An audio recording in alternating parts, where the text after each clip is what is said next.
You have to survive into this first and foremost and be able to thrive in this environment, and they train for that year-round. I'll take any opportunities I can get. I'm looking forward to learning as much as I can, and I'm ready for whatever you want me to go to. You guard liberty because you choose to be a part of something that is bigger than the individual. For years, we've been bringing you stories from inside the gates of Alaska's armed forces, showcasing the individuals who stand on the front lines protecting our state and nation's security. From the Air Force to the 11th Airborne Division and the Guardsmen who stand ready to respond to any emergency. Tonight, we delve into the heart of America's defense operating in the last frontier. Operating in the Arctic is not for the faint of heart. With its tough terrain and sub-zero temperatures, soldiers conduct frequent and rigorous training exercises throughout the year. Training that caught the eye of U.S. Army Chief of Staff General Randy George while on a visit to Joint Base Elmendorf-Richardson in the fall, touring the installations as 11th Airborne soldiers work to obtain their expert infantryman or expert soldier badges. General stressing the importance of Alaska's strategic location in the globe and acknowledging the grit it takes to conduct military operations in such an unforgiving climate. Critically important, I think, to our Army and to our nation to have troops who can go out and operate, and you have to survive into this first and foremost and be able to thrive in this environment, and they train for that year-round. General George was sworn in as the 41st Army Chief of Staff during that visit to JBER in September. For many military members stationed at JBER, adjusting to those cold, dark Alaskan winters can be difficult. And not every service member is required to attend a survival school, which is why the Air Force recently opened up a new opportunity so those who want to learn can. If you really want to throw yourself into Alaska, a lot of people, their first exposure to winter is when they arrive at their first base or a northern tiered base.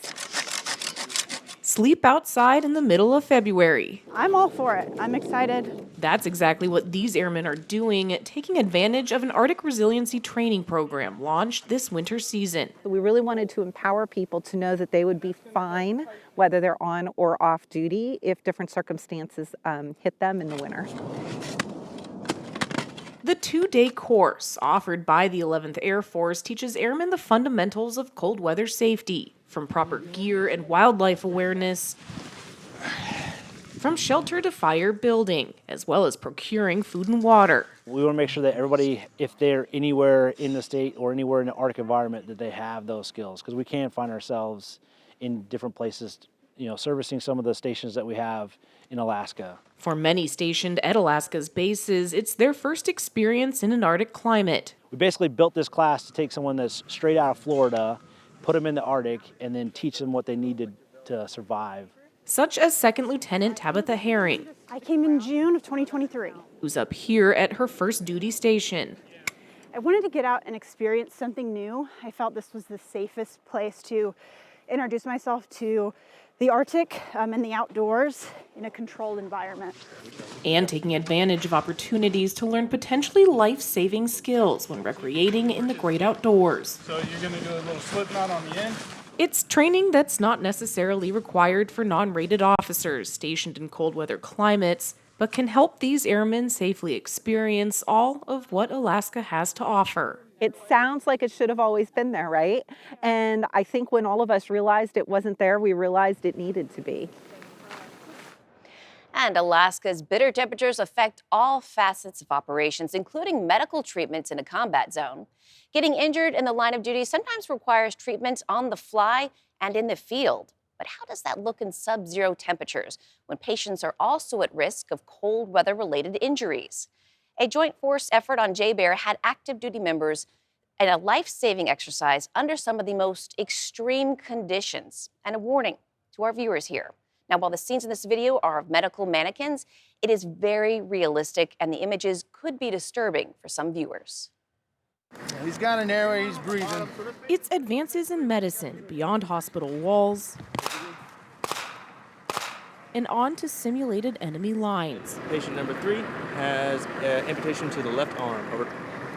New means of treatment being tested in a scenario played out on J-Bear after a practice mass casualty event left soldiers in need of medical attention. He's got a gunshot wound to the chest. Injuries made more complicated by the cold environment. Defining what frostbite looks like, understanding what is impactful with regards to hypothermia, things of that nature, and that just goes into the overall scenario itself. It's Below Zero Medicine, a training opportunity that tests these new methods on injuries sustained in combat. Exhale, exhale, exhale. While still exposed to the elements. So what we've brought here are some capabilities in development to address specific gaps that occur in this kind of cold Arctic environment. From initial in-field medical care to stabilized transport to a warmer setting for further analysis.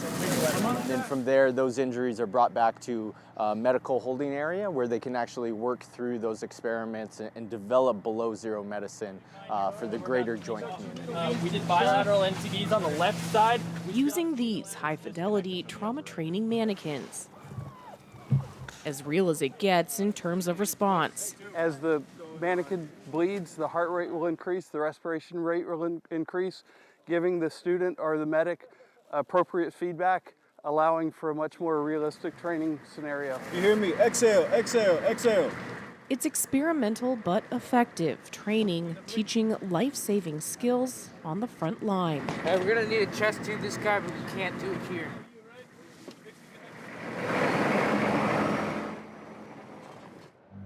Still ahead, from the ground training to the skies over the Great Land. When we come back, we'll show you the capabilities of the military-grade aviation and those behind the flights. Whether serving on land, by sea, or in the air, continual training is critical for military personnel, especially for Alaska's National Guard, who conduct rescue operations all across the state. From navigating the mountainous terrain to landing on snow, Carly Schreck joined the Alaska Army National Guard on a winter training flight for an up-close look at how Black Hawk pilots train. You've never seen our state quite like this. 7 years of flying in the Alaska area, it never gets old. The views from this UH-60 Black Hawk, unmatched. On a day like this, the training that we're conducting like we are today, it's hard to beat. But the same terrain that makes this landscape so stunning leaves navigating the skies over Alaska a bit trickier. Aviation is a very perishable skill. We have to continue to work to maintain currency, proficiency in everything that we do. It's why repetition is imperative. Today's mission was just to refine those skills and make sure that we still have them. If there was anything else that we needed to work on, whether it just be a different profile that we put the aircraft in, everything that we did today was to perform the maneuvers better for future events. Pilot in command, Chief Warrant Officer 3 Isaac Temple uses this time to train with his co-pilot, Chief Warrant Officer 2 Ben Hollenbeek.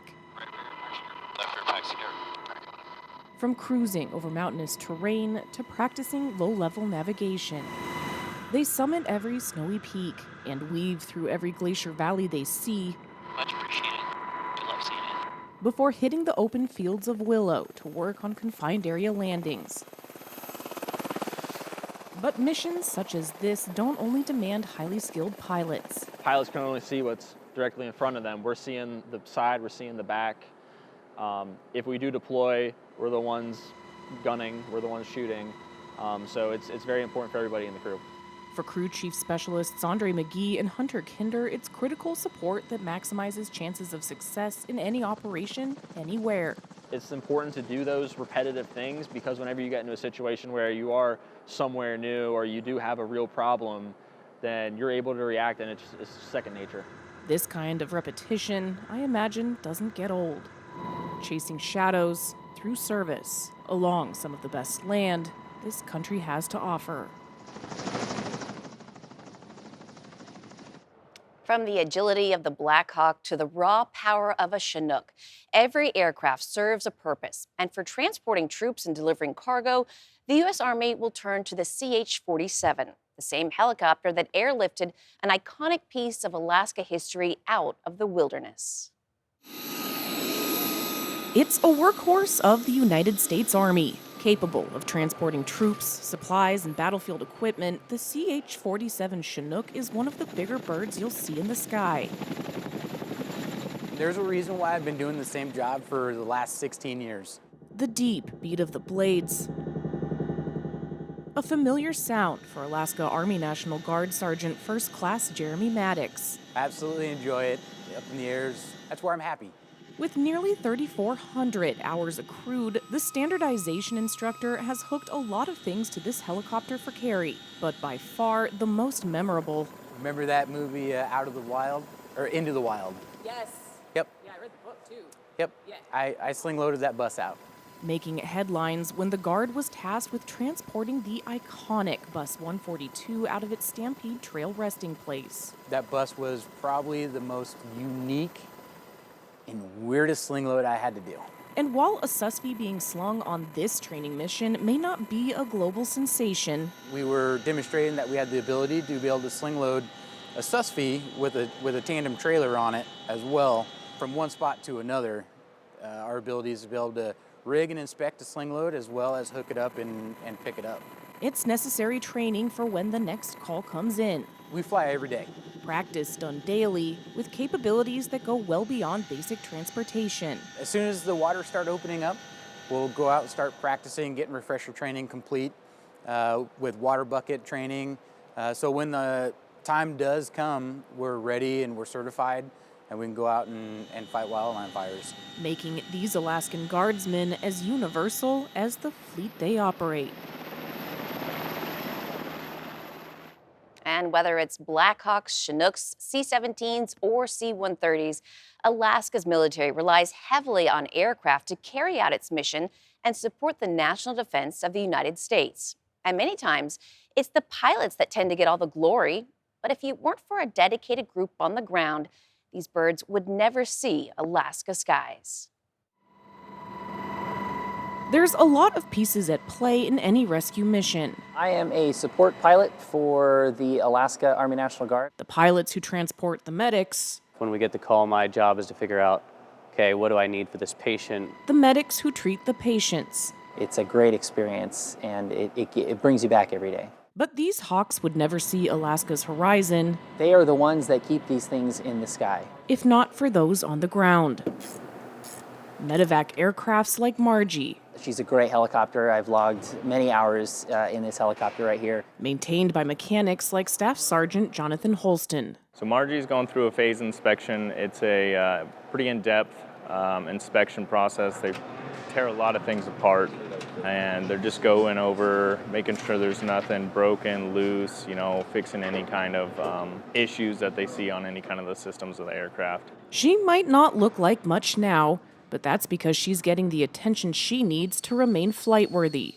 It takes a lot of time to maintain the aircraft and a lot of attention to detail.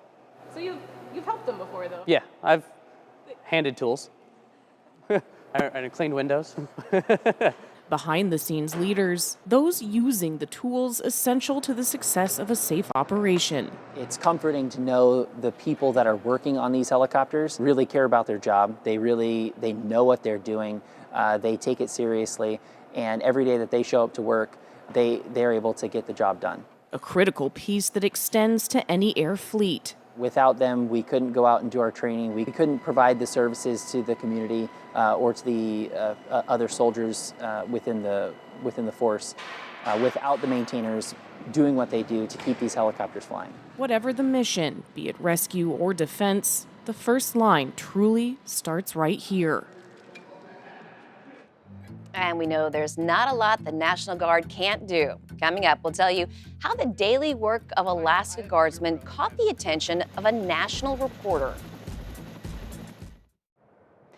It's a multimedia series that gains exclusive access inside our country's military operations. And this year, its producers were here in Alaska. We're talking about Newsweek's military-based series, Unconventional, who embarked into Alaska's National Guard to get a glimpse of how vast their capabilities are.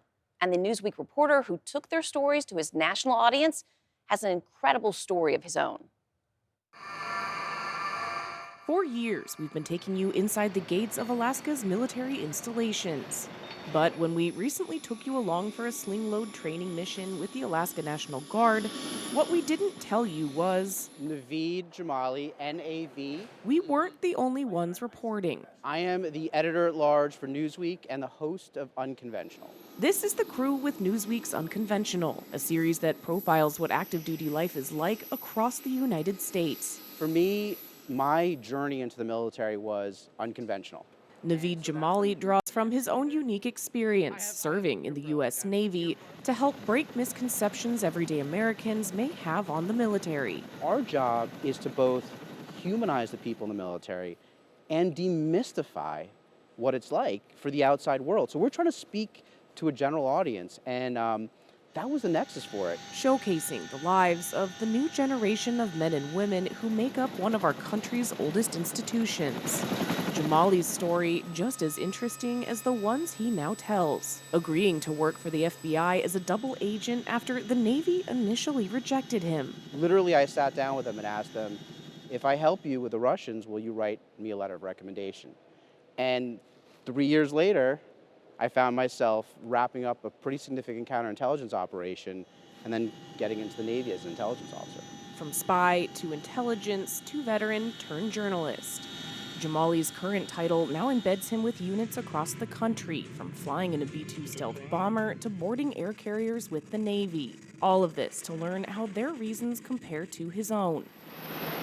With Alaska's Guardsmen now taking Jamali into our skies. People in the lower 48 don't really understand how critical it is what the Guard here does, not just for Alaska, but for the country as a whole. In turn, taking them to his national stage. And that episode aired as the first episode of Unconventional's second season. You can watch it on their website, newsweek.com/unconventional. There's life before and after service. When we come back, a military youth program giving kids a second chance, and what one military corps veteran is setting his sights on next.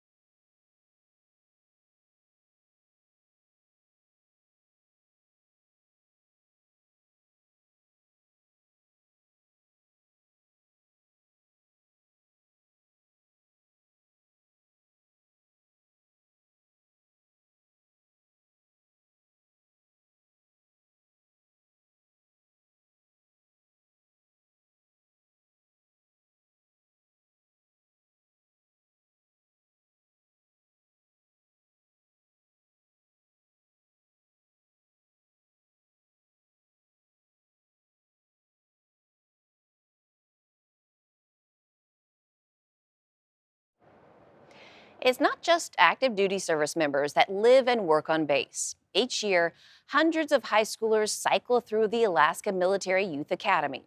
It's a Department of Military and Veterans Affairs program that provides structure and discipline to kids looking to make a positive change. The 6 a.m. hour at Camp Carroll doesn't stay quiet for long. It's an early start each day for these kids at the Alaska Military Youth Academy. Ladies, we gotta move faster. Wake up, hygiene, formation, PT, shower, breakfast. All of this before 9 a.m. when students finally settle into the classroom. Last time we saw them, they were enrolling in the 2024-1 semester, then considered candidates, now officially cadets.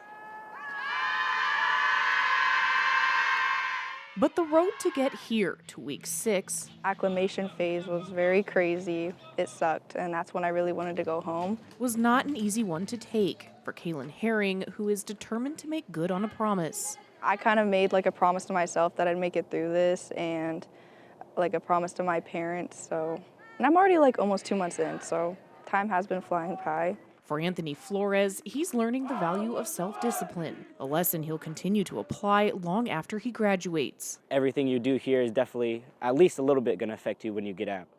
So I feel like, yes, most of the stuff we learn here is definitely going to help and affect me on the outside. in a good way. The program is working for Herring and Flores, just as it has for past students. Or when their parents come up to you and say, I've noticed a change in my son or my daughter, thank you. You know, it's a wonderful feeling knowing that, you know, you really are giving back to the community that we live in here in Alaska. So it's a great thing. So much so, for former cadet Andrew Murray, he's come back to help the next generation navigate the process as a retention specialist. I felt like my life was going in a direction that I wasn't going to recover it. And me coming here and me overcoming my anxiety and growing through that, I saw, you know, this place gave me so much, I feel like I should give back. While the semester is far from over, with more push-ups and tough love in store for these youth, by now they've hit their stride. You can't change them in 5 months, we know that, but we can give them tools to change themselves. And that's what we're here about. We're trying to make them see another way in life than the one that they're used to. Continuing to push themselves in a way they never thought possible. Now, whether those kids go on to enlist is up to them, but for those serving within the gates, the day will come when it's time to leave. It's a tough transition, changing a title from active duty to U.S. veteran. But for one Marine, his time in service shaped the way he lives today. Out of a year in a tent. Akshay Nadavadi is not from around here. I had moved to the U.S. when I was 13 from India and Singapore. He and his new wife, Melissa, came to Big Lake. We got married exactly 2 days before we came up to Alaska. On what I guess you can say is their honeymoon. But if you're wondering why he's dressed like he's about to cross Antarctica, well, I get called crazy a lot, as you might imagine. That's because he is. When I first met him, I definitely thought that this sounded pretty wild. I mean, it will be undoubtedly the hardest thing I've ever done. One of the hardest expeditions in history ever to pull this off. He's spending his time here to train for a solo, unsupported trek across the desolate continent this November. If successful, he'll make history. And to do something that's never been done before in Antarctica, 110 days completely alone, dragging a 400-pound sled, it's the culmination of decades of pushing the line in what will be the toughest feat in my own life. Nadavadi is no stranger to struggle, battling substance abuse and depression, that is. Until I saw the movie Black Hawk Down. And watching that movie planted the seed that changed my life forever. A 2001 blockbuster film. That was the trigger, yeah. Led him to his 6-year career as a U.S. Marine. It changed everything. The Marines taught me how to suffer. It taught me the beauty of doing very, very hard things. That whole experience was tremendously beautiful, and it's everything I am today. And who Nadavadi is today, an adventurer, an author, an inspiration. But the most important title he holds is veteran. It's an honor to have been a U.S. Marine. His time in the military was the compass that led him here to Alaska, before it guides him to the southernmost point on the planet, ultimately giving him the purpose to push to limits many of us wouldn't dare to seek. Serving in the armed forces is a unique and demanding sacrifice, taking time away from family to focus on the front lines. A commitment made more challenging operating in the extreme climates of Alaska's tundra. But still, these brave men and women stand ready as Arctic protectors in our country's largest state. So whether you're currently serving or have served before, from all of us here at Alaska's News Source, thank you.